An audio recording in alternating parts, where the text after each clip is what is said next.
আমার হাঁসুয়াপার ঘাট তাড়ামির জন্যে ক্ষমতা দখল করে জোরপূর্বক ক্ষমতা দখল করে রাখার জন্য আমি তাকে অনেক আগেই বলেছিলাম।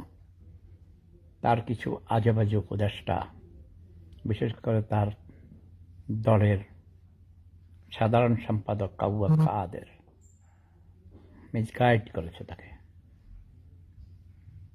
ছাত্রছাত্রীদেরকে খেপিয়ে তুলেছিল।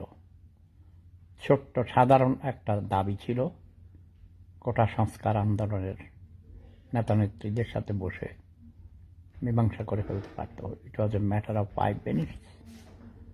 2018 সাল থেকে শুরু করে এটাকে ঝুলিয়ে রেখেছে ইচ্ছা করে, যার পরিণতিতে 71-এর ঘাতক রাজাকার আল বদর আল শামসরা ওত পেতেছিল ক্ষমতা দখল করার জন্যে। হ্যালো মোসাম্মত মুক্তা খাতুন, কেমন আছো ভাইয়া? হ্যাঁ, আমি তোমার প্রত্যেকটি লাইভ দেখি, সরাসরি না দেখলেও পরে দেখি। আজকে ঘুম থেকে উঠেও দেখেছি। তুমি তোমার একটা ছোট্ট বললে তোমার বাবা, আমার নামের সাথে নামের মিল, সাফায়াত। আমার নাম সাফায়েত, শেফায়েত, শেফাত, সেফাত, সিফাত, এক একজন এক একভাবে বলে। কেউ বলে সাফায়েত হলো সঠিক, কেউ বলে শেফায়েত সঠিক, কেউ বলে শেফাত সঠিক, কেউ বলে সেফাত হবে, কেউ বলে সিফাত হবে। আরবি নাম তো বোঝো না, এক একজন এক একভাবে বলে। তো যাই হোক, তুমি চা খাওয়াইতে নিয়ে গেছো দোকানে দেখলাম, তো অনেক সুন্দর কিউট ছেলেটি। তোমার মায়ের ঘর দেখেছি, তোমাদের ফাউন্ডেশন অনেক ভালো লেগেছে। কিন্তু একটা জিনিস, অবস্থার জন্য তোমরা এটা করছো আমি জানি, স্থান কাল পাত্র ভেদে, যেটা তোমরা মাদ্রাসা এতিমখানা করছো। আমি কিন্তু এসব করি না। এইগুলির মানে অনেক আগের যুগে দরকার ছিল, করেছে। মানুষকে স্বনির্ভর করতে হবে, সুদূর প্রসারে চিন্তা করতে হবে। অনেক মাদ্রাসা, স্কুল, মসজিদ এগুলো আছে।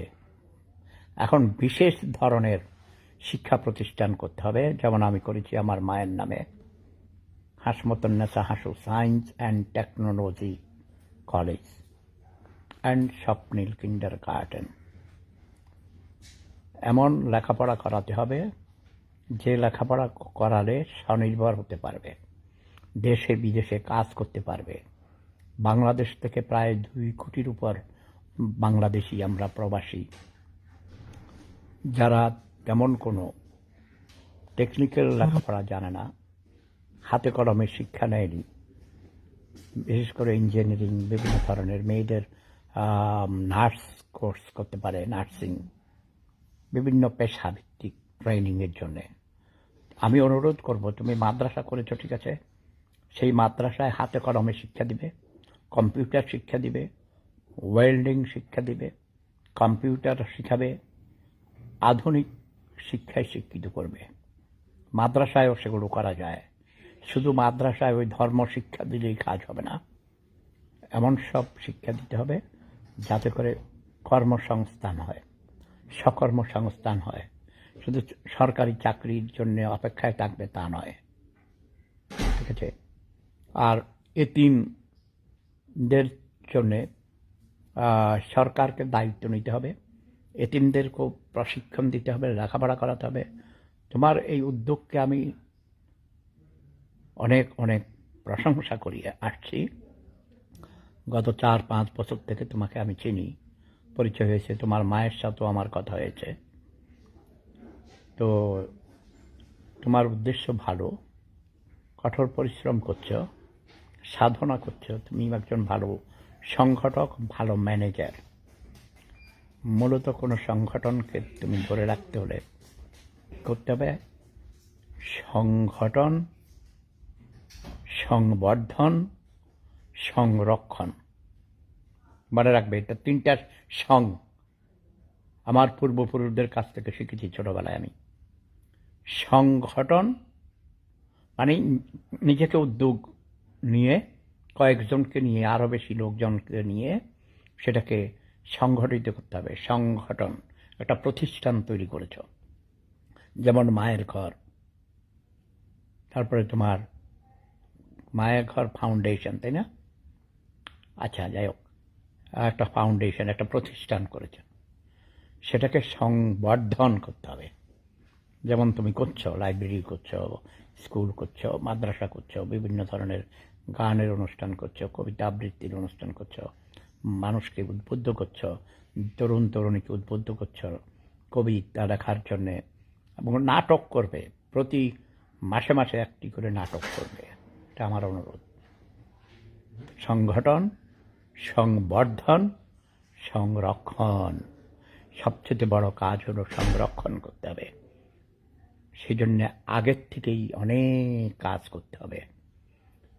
সংগঠনের প্রতিটি কর্মীকে তুমি এমনভাবে তৈরি করবে, তোমার অবর্তমানেও যেন তারা এই সংগঠনকে সংরক্ষণ করে। তুমি ধরো ভিজিট করতে আসলে, ভিয়েনাতে বেড়াতে আসলে, তাই না, আমার সাথে দেখা করতে আসলে, তুমি ধরো 2-3 সপ্তাহ নাই, ইউরোপ সফরে আসলে 3 মাস তুমি নাই, তোমার অবর্তমানে কারা দেখবে? ঠিক করবে তুমি এমনভাবে হ্যান্ডস তৈরি করবে, তোমার সহযোগী, তোমার অবর্তমানেও যেন তারা সুন্দর করে চালাতে পারে। আরেকটা খুব ভালো লেগেছে, দেখেছি তোমাদের লাইব্রেরি, তোমার যে লাইব্রেরিটা সারাদিন খোলা থাকে, সবাই আসে যার যার মতো করে খেলাধুলা করে, বই পড়ে, নিজেরাই পরিষ্কার পরিচ্ছন্ন করে রাখে, আবার গুছিয়ে রেখে যায়, কেউ কোনো বই নিয়ে যায় না। এটা খুব ভালো। এই যে মানুষকে মানুষ হওয়ার জন্য যে অনুপ্রেরণা, তুমি নিজের থেকে নিজে আগে তুমি মানুষ হয়েছ, অন্যদের মানুষ করার জন্য প্রকল্প নিয়েছ। আমি বলি অমানুষ মানুষকরণ প্রকল্প। প্রতিটি মানুষের মধ্যে মনুষ্যত্ববোধ আছে। তো যাই হোক, আমার আরেকটা অ্যাপয়েন্টমেন্ট আছে এখন। এখানে আমরা সেমিনারে বিভিন্ন ধরনের ডিসকাশন হয়, খাওয়া দাওয়ার বিষয়ে, কীভাবে কী খাওয়া যাবে, কী খাওয়া যাবে না, এগুলো নিয়ে বড় বড় এক্সপার্টরা, ডাক্তাররা আমাদেরকে এই সেমিনারে সেগুলো বিশ্লেষণ করে, কম্পিউটারে বিভিন্ন কিছু দেখায়, প্রজেক্টরে।